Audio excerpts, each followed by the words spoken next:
नमस्कार मैत्रिणींनो. जसं की मी तुम्हाला माझ्या घरातल्या वेगळ्या गोष्टी दाखवत असते. आता माझ्या घरामध्ये म्हणजे बऱ्याच वर्षापासून मी एक काम करते. कारण काय असतं, आपल्या घरामध्ये भरपूर ग्लास असतात. आपण किचन ट्रॉलीजमध्ये ग्लासेस वगैरे ठेवतो, पण आपल्याला दिवसभरात बरेच ग्लास लागतात. घरात 4 माणसं असतील तरी बरेच लागतात.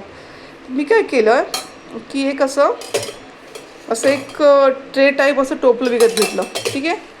याच्यामध्ये याला असं हँडल पण आहे पकडायला. आणि हे मी साधारणपणे इथेच असते किचनमध्ये माझं.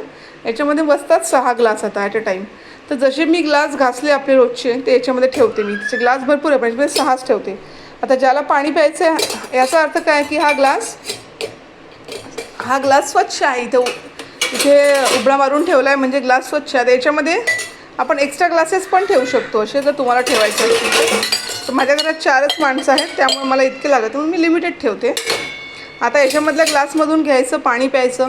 प्रत्येक वेळी ट्रॉली उघडा किंवा असे खाली कुठेही ग्लास ठेवा असं मी करत नाही. मग पाणी पिऊन झालं की हा ग्लास आपण साईडला ठेवू शकतो. याच्यामध्ये आपले हे स्वच्छ ग्लासेस आहेत. हे नवीन व्यक्तीलाही, तुमच्या घरी कोणी आलं त्यांनाही ते कळतं.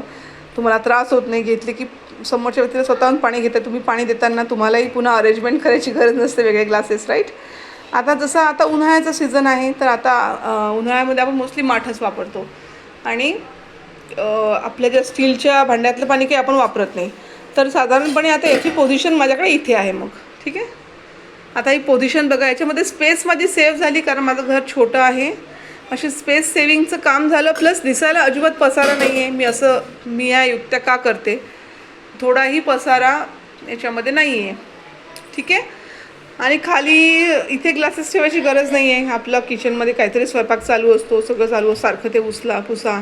प्रत्येक वेळी ट्रॉलीमध्ये ग्लासेस ठेवा. तर तुम्हाला जर ही आयडिया तुम्हाला आवडली असेल तर तुम्ही ती नक्की करून बघा. असा छोटासा ट्रे तुम्ही घेऊन या. एकदम कन्व्हिनियंट आहे हा. आता हा कुठल्या तरी दुकानातून आणला होता मी, आता आठवत नाही आहे मला. तर व्हिडिओ आवडला असल्यास नक्की शेअर करा. Thank you so much.